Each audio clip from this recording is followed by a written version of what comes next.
empecemos a hablar un poco entonces en el contexto de cómo hacemos para evitar ese paso de prediabetes a diabetes. Mi nombre es Andrés Felipe Coy, soy médico de la Universidad del Rosario, soy internista de la Sabana, endocrinólogo de la FUCS y tengo el placer de trabajar acá en la Fundación Santa Fe. Desde el punto de vista de prevalencia, empecemos con estudios colombianos. Tenemos un estudio de hace un par de años en donde en Barranquilla tenemos un 11% de intolerancia a los carbohidratos y vamos a tener un 8% de hiperglucemia en ayunas, ¿sí? Y aquí quiero hablar un poco de la diferenciación que tenemos desde el punto de vista de la fisiopatología que pasa aquí. Tenemos que recordar que cuando estamos hablando de esa glicemia en ayunas alterada, lo que estaríamos hablando es que hay una alteración a nivel hepático con un aumento de una gluconeogénesis hepática. Y cuando estamos hablando de intolerancia a los carbohidratos, lo que vamos a encontrar realmente es que hay una resistencia a la insulina que va a ser de predominio muscular. Sin embargo, también lo encontramos en otros sitios como hígado y a nivel de adipocito. Empecemos a hablar un poco de la definición y la prediabetes o este término empieza desde 1979 y hace relación a ese espectro que tenemos desde el punto de vista de disglucemia, yendo, claro, desde la parte de normalidad hasta llegar al diagnóstico de diabetes mellitus, ¿sí? Inicialmente se consideró exclusivamente para el riesgo de diabetes mellitus y sabemos con los últimos estudios es que ya desde prediabetes y deberíamos de estar pensando en la prediabetes como una entidad por sí sola, como una enfermedad por sí sola y no tanto considerarla como un rango intermedio, y es que sabemos que ya tenemos mayor riesgo cardiovascular y mayor riesgo de complicaciones en este estadio. Desde el punto de vista del estudio del NHANES encontramos una diferencia aproximadamente de 7% en cuanto al contexto de microalbuminuria y también tenemos estudios en cuanto a retinopatía del 7.9% en el contexto de prediabetes. Tenemos otros estudios también desde el punto de vista de riesgo cardiovascular, mayor cantidad de eventos cardiovasculares. Entonces, la conclusión de esto es empecemos a considerarla como una entidad per se y no la veamos como algo antes de llegar a diabetes, ¿sí? ¿Cuáles son los cambios que vamos a tener? Este es un estudio que se llama el estudio de Rotterdam, un estudio bastante interesante de seguimiento a largo plazo, aproximadamente 14 años, 14.5 años realmente, para mirar qué iba a pasar con esos pacientes que estaban en prediabetes y cómo se iban a comportar. ¿Qué fue lo que encontramos? Que el 59% se mantienen en ese rango de prediabetes, 19% fallecieron por causas adicionales y 13% inclusive llegaron a devolverse y llegar a normoglucemia, que es donde deberíamos de estar pensando de llevar a nuestros pacientes. Ahora, 9% van a progresar a diabetes y sabemos que este 9% es aproximadamente anual, ¿sí? Cuando miramos en menores y mayores de 75 años, encontramos una diferencia entre 7 y 11 que no es estadísticamente significativa. Y cuando consideramos en hombres y mujeres, encontramos de 8 a 9%, igual con una P que no es estadísticamente significativa. Hablemos un poco del diagnóstico, y es que tenemos varias maneras de hacer el diagnóstico. Antes se consideraba más la de la Organización Mundial de la Salud. Yo les traigo aquí la recomendación de diagnóstico según las guías A de 2023, que es una glicemia en ayunas entre 100 y 125, una glicemia postcarga entre 140 y 199, o una hemoglobina glicada que va a estar entre 5.7 y 6.4. Y claro, tenemos que tener muchos cuidados en el contexto de cómo estamos haciendo el diagnóstico de nuestro paciente, y esto va a estar dado en parte por esa variabilidad intrapaciente. La glicemia en ayunas tiene una variabilidad intrapaciente entre el 7 y el 15%, la glucemia postcarga va a tener una variabilidad entre el 20 al 40%, y la hemoglobina glicada, pues tenemos todas las recomendaciones desde el punto de vista de hemoglobinopatías, y debemos tener esto en cuenta para poder hacer el diagnóstico de prediabetes.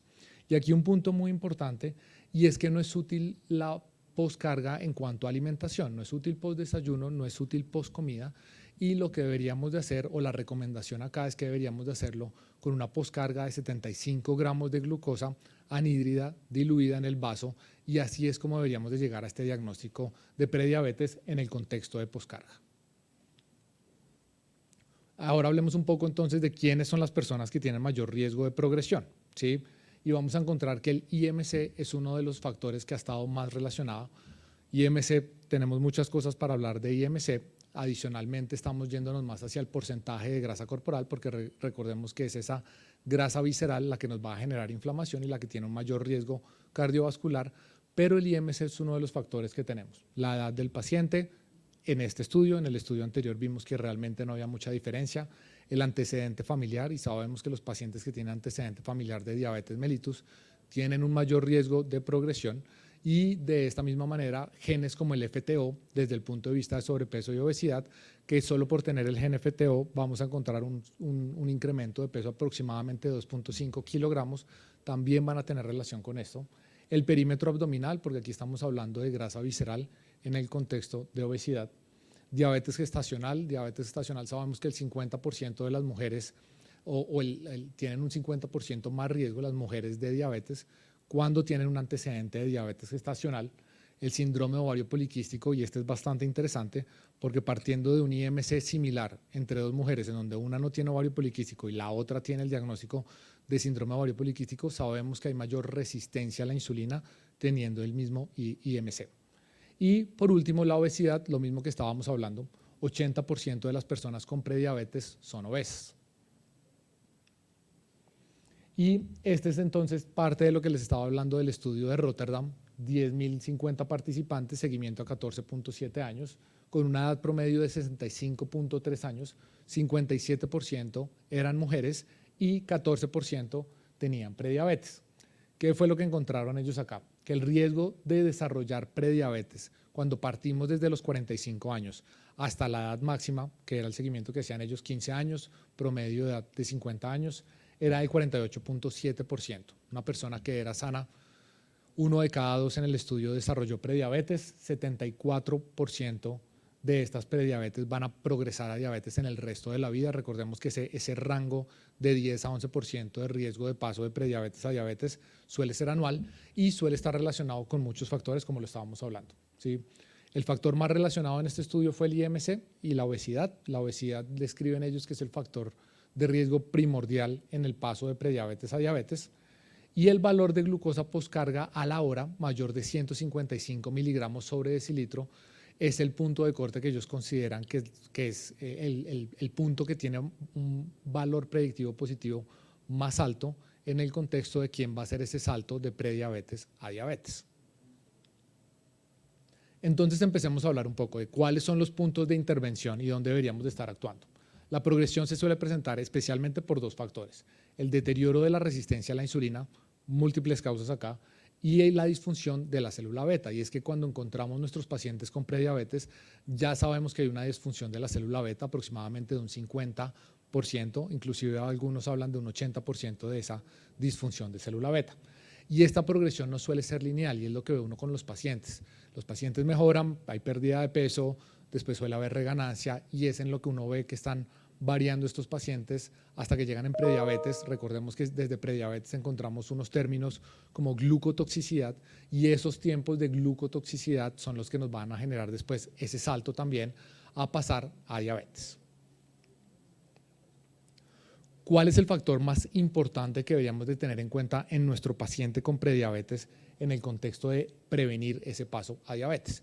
Y aquí vamos a hablar de la pérdida de peso. Y esto va a depender del tiempo de glucotoxicidad y de lipotoxicidad también. Y sabemos que entre mayor tiempo de glucotoxicidad y de lipotoxicidad, pues mayor riesgo de que una vez pase a diabetes se va a dificultar mucho más devolvernos o inclusive devolver ese paciente de prediabetes a normoglucemia o a euglucemia. Entonces, pérdida de peso induce la reversión de prediabetes a normoglucemia. Lo que está escrito es alrededor del 4 al 7% de pérdida de peso y una unidad de disminución en cuanto a índice de masa corporal. Aumenta el OR para la regresión de prediabetes en un 40%. Cuando hablamos de pérdida de solo un kilogramo, la disminución del riesgo se da en el 16%. Entonces, ¿cuál era el mensaje de esta diapositiva? Y es que cambios pequeños nos van a disminuir el riesgo bastante, y es lo que deberíamos de considerar, y por eso vamos a empezar a hablar de ciertos estudios que son estudios clásicos en donde nos trae muchísima información de qué fue lo que pasó ahí. La actividad física en el contexto de la alteración de la prueba de tolerancia a la glucosa tenemos que tener en cuenta, o de la glucemia postprandial en el contexto del paciente diabético, tenemos que recordar que el 80% de esa glucemia se va a ir para el músculo cuando tenemos un músculo sano, ¿sí? Entonces, por eso en parte es que la recomendación siempre es esa actividad física, e inclusive en nuestros pacientes diabéticos, la actividad física después de la comida, culturalmente nuestra comida más grande suele ser el almuerzo, en donde tenemos una mayor carga de carbohidratos, nos va a ayudar a controlar mucho esa parte de hemoglobina glicosilada, y en este caso pues nos va a ayudar a evitar el paso a diabetes. Empecemos a hablar entonces de estudios. Los estudios clásicos, tenemos el estudio DPP, un estudio del New England Journal of Medicine del 2002, en donde se tomaron 3.234 participantes, en donde se dividían a 3 brazos. Placebo eran aproximadamente 1.082, metformina de 850 cada 12 horas para una dosis máxima de 1.700, eran 1.073 participantes, y cambios de hábitos, que ya vamos a hablar un poco de qué significa cambios de hábitos, eran 1.079 participantes, edad promedio de 51 años, IMC promedio de 34 y 68% eran mujeres. Entonces, esta última parte es para hacer referencia a que son pacientes de los que vemos nosotros día a día en nuestra consulta. Desenlace primario, si los cambios de hábitos o el uso de la metformina iba a prevenir o a retrasar la diabetes, y si existen diferencias en la efectividad de estas dos alternativas en este estudio. Criterios de inclusión: mayores de 25 años, IMC mayor de 24, glucemia en ayunas entre 95 y 125 y una glucemia postcarga entre 140 y 199. Les recuerdo, entonces, New England 2002, y esto es parte del motivo de por qué tomaban esa glicemia en ayunas de 95, y es que cuando uno empieza a ver desde cuándo tenemos alteraciones microvasculares en el contexto de glicemia en ayunas, según la población vamos a tener valores alrededor de 95, en los Indias PIMA vamos a tener alrededor de 97 en la población de Finlandia, del estudio del Finnish DPP, e inclusive más altas si se empiezan a tomar estos valores, es desde 95 bajo este contexto. Criterios de exclusión: medicamentos que estuvieran alterando la glicemia en estos pacientes, y hablemos ahora sí entonces de la parte interesante. Y es que el grupo de cambios de hábitos, lo que se encontró, lo que se estaba buscando era una reducción y mantenimiento de por lo menos el 7% de peso, ¿sí? Una dieta que se describía como hipocalórica, hipograsa, y se les pedía a los participantes 150 minutos semanales de actividad física, que inclusive la describían ellos que podía ser una caminata rápida. Entonces, lo mismo que habíamos hablado antes, cambios pequeños buscando prevenir y disminuir el riesgo de diabetes y buscando disminuir en bastante el riesgo de diabetes, ¿sí? Esta es la tabla 1 del artículo inicial, en donde lo que podemos ver son varias cosas. Edad bastante similar, 50 años, como les digo, aquí quiero es que veamos que estos son nuestros pacientes del día a día en el consultorio. Un peso en promedio de 94 con un IMC alrededor de 34 y 33.9, estamos hablando de obesidad grado 1, circunferencia abdominal de 105, ¿sí? Y recordemos que la mayoría eran mujeres, con un waist to hip ratio por encima de 0.9, mayor riesgo cardiovascular en estos pacientes, glicemia en ayunas alrededor de 106 y glicemia postcarga a las 2 horas alrededor de 164, con hemoglobina glicada en 5.9, ¿sí? ¿Qué fue lo que se vio desde el punto de vista de pérdida de peso? Si ustedes ven la imagen inicial, que es la imagen negra con los triángulos, realmente el placebo, que también les explicaban qué era lo que deberían hacer en cuanto a recomendaciones, no hubo una gran pérdida de peso. Después podemos ver metformina, que es la línea de la intermedia. Recordemos, aproximadamente 1.700 miligramos al día, y aproximadamente era porque 70% de los pacientes tenían esta dosis, pero según la tolerancia gastrointestinal también se iban en 850 miligramos día y lo iban viendo según la tolerancia.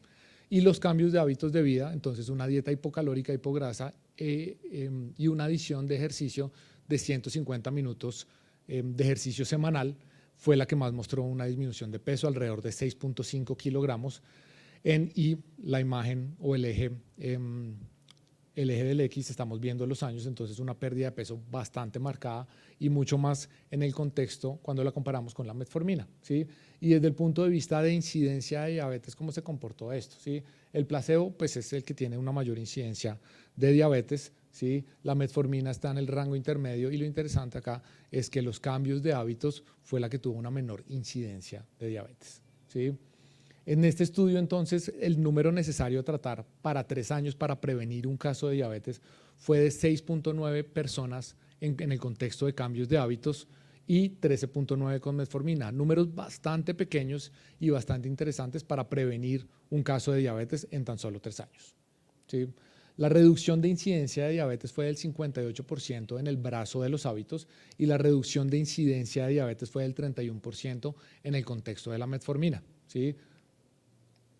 Tenemos estudios inclusive de seguimiento a 30 años de ese estudio inicial, en donde todavía vamos a ver cambios desde el punto de vista de persistencia de mejoría, o persistencia de mejoría no, hablemos de disminución del riesgo de paso a prediabetes cuando seguimos estos pacientes inclusive a 30 años.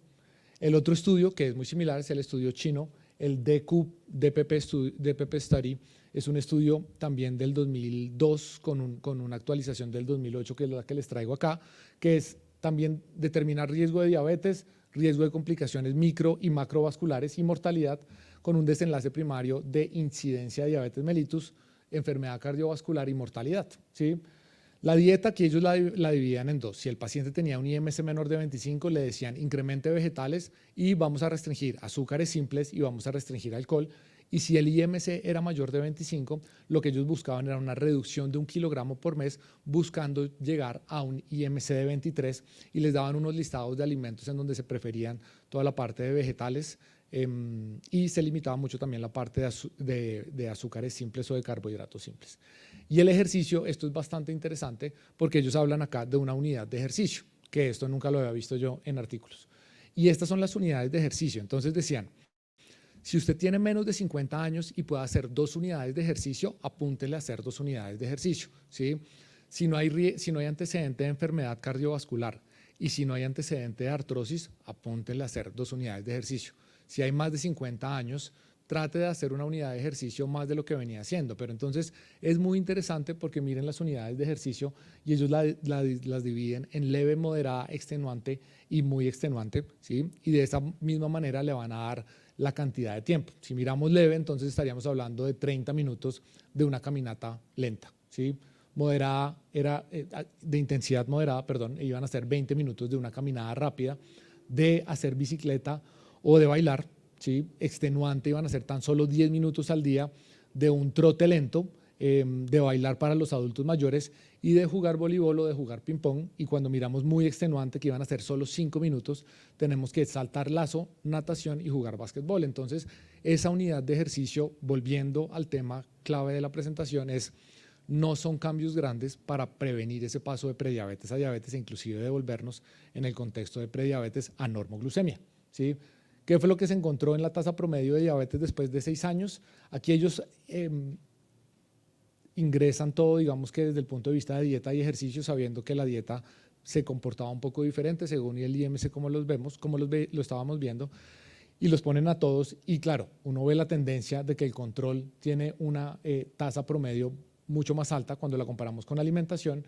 Y cuando miramos dieta y ejercicio, sí hay una disminución que no les daba estadísticamente significativo. Sin embargo, es un estudio bastante pequeño en cuanto a la tasa, en cuanto al N que tienen ellos para acá. ¿Sí? Entonces, en el contexto de intervención, 43% de menos diabetes y un retraso de diabetes en aquellas personas que hacían los cambios de 3.6 años. ¿Sí? Pero en los desenlaces, en los otros desenlaces primarios, no se encontró una diferencia significativa en el primer evento cardiovascular, y para muerte por evento cardiovascular se encontró un 17% menos en la intervención que en el control, pero no es estadísticamente significativa. Aquí tendríamos que hablar más de una tendencia que cualquier otra cosa. ¿Sí? La misma tabla de la intervención a 6 años de cómo se comportó, a 20 años cómo se comportó. Si miramos a 20 años todavía tenemos un hazard ratio de 0.57 con intervalos de confianza que son estadísticamente significativos. Entonces, bastante interesante con cambios de la unidad de ejercicio como estábamos hablando. Y este es el último estudio, que es el FINISH DPS, ¿sí? Diabetes Prevention Study. Entonces, donde se tomó es el estudio más pequeño, 522 participantes, intervención 265, control 257, y el desenlace aquí iba a ser únicamente desarrollo de diabetes mellitus, que era lo que estábamos buscando aquí, una pérdida del 5% del peso inicial. Lo que se buscaba era disminuir y hacer una restricción desde el punto de vista de las grasas a máximo el 30% de las calorías totales, con menos del 10% de esas grasas que fueran grasas saturadas, y un ejercicio intenso, hablaban ellos de por lo menos 30 minutos al día. ¿Sí? Aquí miremoslo al revés, porque esta gráfica es un poco al revés. Esta gráfica de Kaplan-Meier, perdón, habla de quién se mantiene libre de diabetes. Entonces, lo que queremos mirar es que el grupo de intervención tiene una mayor probabilidad en cuanto a mantenerse libre de diabetes en el tiempo. Pero si ustedes ven en la parte inferior, realmente los Ns son bastante pequeños y el número de pacientes pues, va en disminución. ¿Sí? Incidencia acumulada al año 6, intervención 23%, control 38% desde el punto de vista de diabetes, y el NNT para prevenir un caso de diabetes mellitus en la intervención fue de 22 por año. ¿Sí? Entonces, de aquí parten los estudios en el contexto de metformina. Metformina no ha sido avalada por la FDA, sin embargo, sí ha sido avalado en el contexto del INVIMA para el tratamiento de prediabetes, y parte mucho de este estudio, que fue el estudio inicial que estábamos hablando, en donde hay una disminución del 31% del riesgo de desarrollar diabetes mellitus, recordemos, a una dosis promedio de 1.700 miligramos día. ¿Sí? Esta es una recomendación de JAMA del 2023 de cómo debería ser el enfoque en el contexto de prediabetes. Diagnóstico, ya lo habíamos hablado. Siempre la parte de mejorar hábitos, ¿sí? Inclusive se describe que la persona debería verse por lo menos 12 veces el primer año con nutrición, y ya después se puede ver un poco menos, porque siempre hablamos aquí de alimentación. Los cambios desde el punto de vista etario, estamos buscando un déficit calórico aproximadamente de 700 kilocalorías día, a un incremento de la actividad física de mínimo 30 minutos al día, por lo menos 5 días a la semana, y estar realizando seguimiento, buscando una pérdida del 7%, como lo hemos hablado, y considerar metformina en este contexto eran pacientes menores de 60 años. Uno ve otra literatura en donde se describe menos de 65 años, y MCs en este caso por encima de 35, pero también tenemos literatura por encima de 30, ¿sí? Cuando hay antecedente de diabetes mellitus gestacional, sabemos que nos va a ir mejor para disminuir ese riesgo, y claro, entre mayor sea el riesgo del paciente de paso a diabetes, pues le va a ir mejor en el contexto de una glicada así por encima de 6, o una glicemia en ayunas por encima de 110. ¿Y qué es lo que estamos viendo en el horizonte? Y con esto ya termino el día de hoy. Esta es una revisión sistemática y un metaanálisis de este año del JCEM, en donde lo que estamos hablando acá es cómo es el comportamiento de los pacientes con prediabetes, y esto sacado de otros estudios, cuando se reciben SGLT2. Recordemos que SGLT2 se ha asociado a una pérdida de peso de alrededor de 3.5, 4.5 kilogramos, ¿sí? Y lo que tenemos acá es que se revisaron 5.600 participantes y se encontró un menor riesgo de diabetes en aquellos que tenían prediabetes, ¿sí? Con un RR de 0.79, con intervalos de confianza que son estadísticamente significativos, y se encontró una disminución del riesgo del 20% cuando lo estamos comparando con placebo en un seguimiento a 3 años. Creo que nos hace falta más estudios para poder enfocarnos mucho en el paciente de prediabetes. Recordemos que este tipo de medicamentos empieza siendo el tratamiento en diabetes, pero después empezamos a encontrar que se puede utilizar en pacientes que no tienen diabetes, sino que tienen de pronto cardiopatía y que tienen alteración de la función renal, y de ahí es donde salen estos pacientes. Con esto entonces hablo de que la parte más importante en el contexto de prevenir el paso de prediabetes a diabetes es la pérdida de peso, que los cambios no deben ser muy grandes, y que sí es posible revertir esa parte de prediabetes, y que tenemos que tener algo en cuenta, y es el tiempo, ¿sí? Recordando glucotoxicidad y lipotoxicidad, lo que queremos es que el paciente no dure mucho tiempo en este contexto. Con esto termino entonces. Es una frase de Steve Jobs. La única forma de hacer un gran trabajo es amar lo que haces. Muchísimas gracias y quedaré atento a sus preguntas.